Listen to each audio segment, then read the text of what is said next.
वैज्ञानिक दृष्टिकोण से अगर हम जानना चाहें कि इसबगोल के फ़ायदे क्या हैं, इसबगोल कब लेना चाहिए, इसबगोल कैसे लेना चाहिए, इसबगोल कैसे बनता है, इसबगोल का ओरिजिन क्या है, इसबगोल कहाँ मिलता है और इसे लेने का सही समय क्या है। इसबगोल प्लांटागो अवाटा नामक पौधे के बीजों का छिलका होता है। एक ऐसा पौधा जिसके बीज से इसका छिलका निकाला जाता है। यह एक घुलनशील फाइबर यानी सॉल्युबल फाइबर है। आयुर्वेद से लेकर के मॉडर्न मेडिसिन साइंस तक इसे पाचन स्वास्थ्य के लिए चमत्कार माना गया है। आज दुनिया भर के डॉक्टर इसे constipation, diabetes, cholesterol, gut health के लिए रिकमेंड करते हैं। तो इसबगोल कई सारी बीमारियों में बहुत ज़्यादा फ़ायदा करता है। फ़ायदे की अगर हम बात करें तो इसबगोल कब्ज से राहत देने में मदद करता है। इसबगोल पानी के संपर्क में आकर जेल जैसा बन जाता है और ये मल को नरम करता है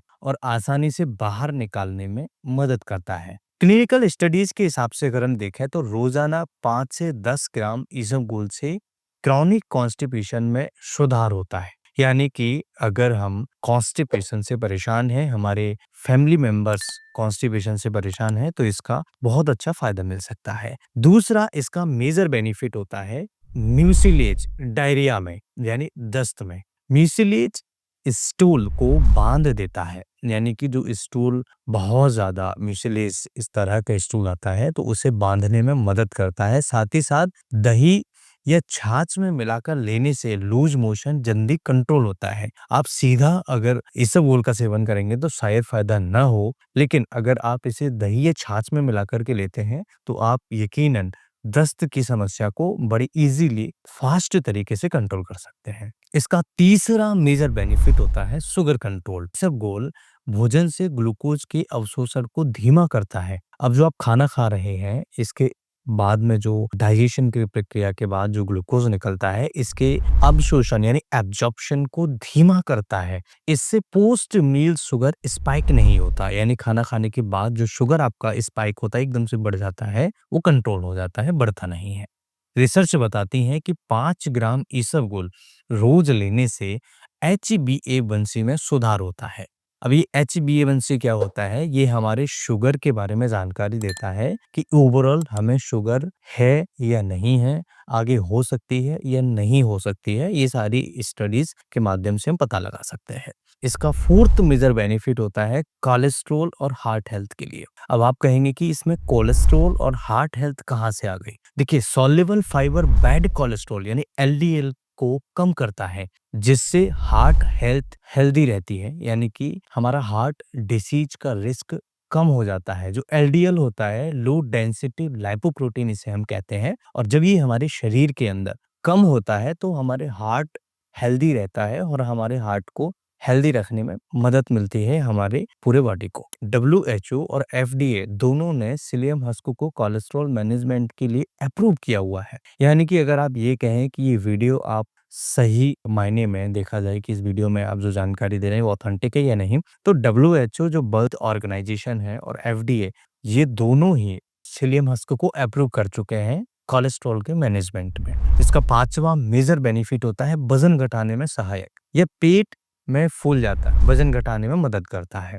यह पेट में फूल जाता है और फुलनेस का एहसास कराता है, यानी कि अगर आपका पेट खाली है और आप psyllium husk को ले लें तो ये आपको महसूस कराएगा कि मेरा पेट भर गया है, क्योंकि ये पेट के अंदर जाकर के फूल जाता है। बार बार भूख नहीं लगती, इसलिए कैलोरीज इनटेक अपने आप में कम हो जाता है। जब भूख नहीं लगेगी तो आप उल्टा सीधा खाना नहीं खाएंगे, ज्यादा खाना नहीं खाएंगे, जिससे आपका वेट मैनेजमेंट रहेगा। छठवां इसका मेजर बेनिफिट होता है गट हेल्थ और इम्यूनिटी के लिए, यानी कि psyllium husk एक प्रीबायोटिक की तरह काम करता है। आंतों के अच्छे बैक्टीरिया को फीड करता है, डाइजेशन स्ट्रॉन्ग करता है, इम्यूनिटी को बेटर करता है। यानी कि ओवरऑल अगर हम देखें तो psyllium husk के कई सारे फायदे हैं। अब अगर हम बात करें कि इसके नुकसान क्या है, देखिए एक चीज हमेशा याद रखिए, इस दुनिया में जिस चीज का फायदा है उसका नुकसान होना तय है। तो psyllium husk की भी अगर हम बात करें, इसका अगर फायदा है तो इसका नुकसान भी हो सकता है। स्वाभाविक है कि सही मात्रा में अगर आप psyllium husk का सेवन करते हैं तो कोई प्रॉब्लम नहीं है, लेकिन सही मात्रा में अगर आप psyllium husk नहीं लेंगे तो इसके नुकसान भी हो सकते हैं। जैसे पानी कम पीने पर आंतों में ब्लॉकेज हो सकता है।